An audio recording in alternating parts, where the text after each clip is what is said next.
Summer flying season's in full swing, and we have a fun way for you to get out and fly. The AOPA Poker Run National Flight Challenge kicks off July 1st and it runs through September 30th.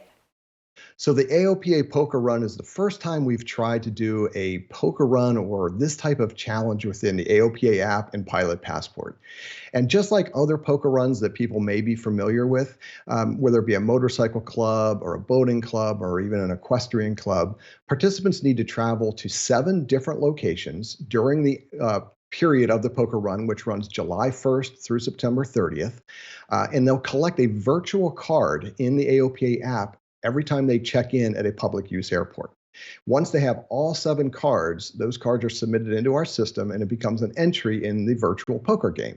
To join, just download the latest version of the AOPA app and go to the Pilot Passport feature. With the poker run, we really want to inspire people to get out there and fly. We're doing this during the summer season, which is usually the best flying all across the country. Get people to go out, use their airplanes, participate for a little bit of fun, a little bit of competition, and maybe even go to different airports that they haven't gone to before.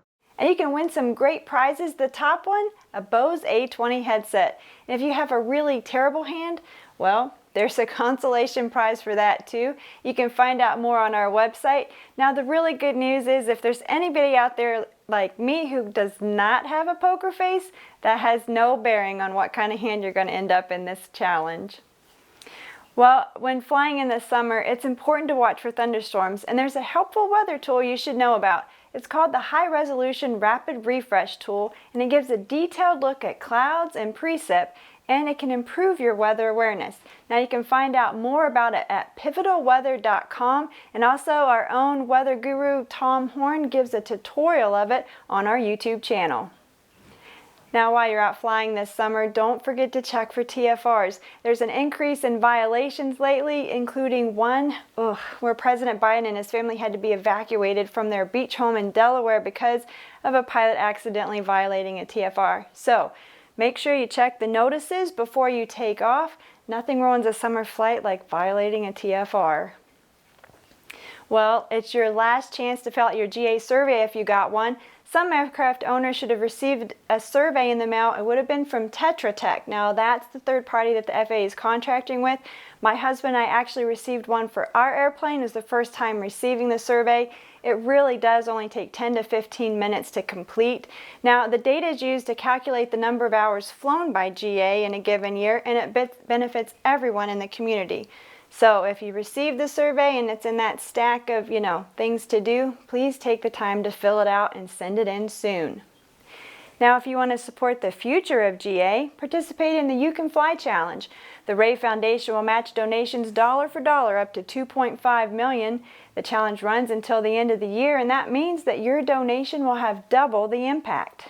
The challenge directly benefits the AOPA Foundation's You Can Fly program to get more people into the skies and keep them flying. Now, donations to the foundation also support the AOPA Air Safety Institute's work. They just released a new series of videos called Pilot Short Stories. And in the first one, a pilot shares the feeling of panic after becoming disoriented in the clouds. And for a moment, as we were doing the procedure turn, I lost my sense of orientation. I just became terrified, thinking, this is it. And I really thought we were going to corkscrew into the ground and lose our lives. Find out what happened and watch the full video on the Air Safety Institute YouTube channel. We'll be back in a moment. I'm Jeff Owen. I have about 1,300 hours. I have ratings single engine land, single engine sea, multi-engine land, tailwheel endorsement. I'm halfway through my instrument rating, so my instructor is walking me through icing, really important, obviously. Winds aloft, some of the additional features. In fact, just a week ago, we paged through every button on the XM Weather, Sirius XM Weather page just to find out what's out there. I was actually startled at how much I was missing. Where I like that it's accessible on the ground. It's great for flight planning, especially in a slower airplane, even in the air cam. Just being able to access and plan on the ground before you take off is a big plus for me. Ah, the smell of jet fuel in the morning. Well, now you can get it without going to the pump. Denver-based XC Candles makes aviation-themed soy candles. There's jet fuel in the morning to the tabs, which is blue and smells like avgas, and Fly Good Don't Suck, which smells like lavender. Private pilot Elaine Standahar started XC Candles during the coronavirus pandemic. Now the homemade and hand-poured candles come in several sizes, and I tell you, I was looking over the website, so CFIs, you might want to get the More Right Rudder candle. Just, sniff it first thing in the morning because you know you're going to be saying it all day long. Now I need to check out Love at First Flight as a gift for my husband and I. Our first date was in my 170 and our anniversary is coming up here in a couple weeks. So, a first-of-its-kind fly-in to Cedar Rapids, Iowa. NGPA held their first general aviation event there this weekend. Wings Over Iowa saw thousands of people from the local community come out to the airport, and a good handful of airplanes flew in from all over the country. The family-friendly event focused on how folks could get into aviation, and even airline recruiters were on hand to share information about how to make a career as an airline pilot. Now you can see much more of the fly-in on our YouTube channel. Well, check this out. Right to left, listen to this, guys. Holy smokes. That's the Beta Aliyah quietly flying by a crowd at the Up Summit in Bentonville, Arkansas. It was a gathering of leaders in transportation innovation that took place earlier this week, and the goal? Well, make transportation more three-dimensional and reduce the carbon footprint. It draws many eVTOL and electric aircraft companies like Beta, and the Aliyah is designed for hauling cargo or passengers on short missions like transporting organs to hospitals. Now the goal is a 250-mile range. It took several stops. I saw some video of this, but Aliyah flew all the way from Vermont to Arkansas and drew a lot of attention as it stopped to recharge along the way. Now, more of these urban air mobility concepts are starting to take flight. At the event, Volocopter announced that their 4-seat fixed-wing aircraft recently flew for the first time. It's called Volo Connect. It seats up to 4 people, has about a 60-mile range, and will fly 155 miles an hour.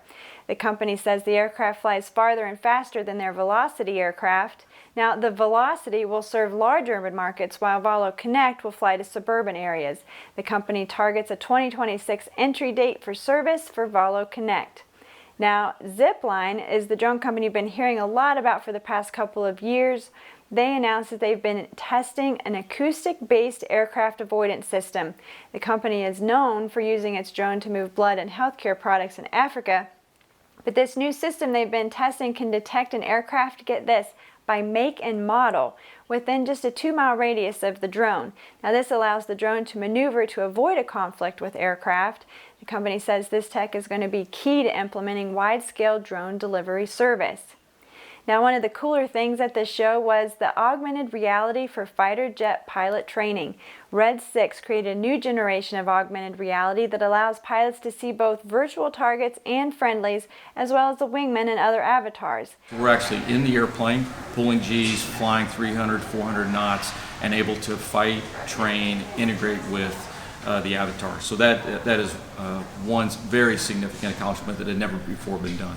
The other is now the ability to fuse that, and so we can have a multiplayer game. So we went from a single player game, if you will. So I'm as a pilot, I'm airborne, and I can integrate with multiple avatars. I now can be airborne with another pilot in a live platform, and we can train together against these avatars. Now we know flying in real airplanes helps us experience the G-loads and flight control forces that you just can't get in a simulator.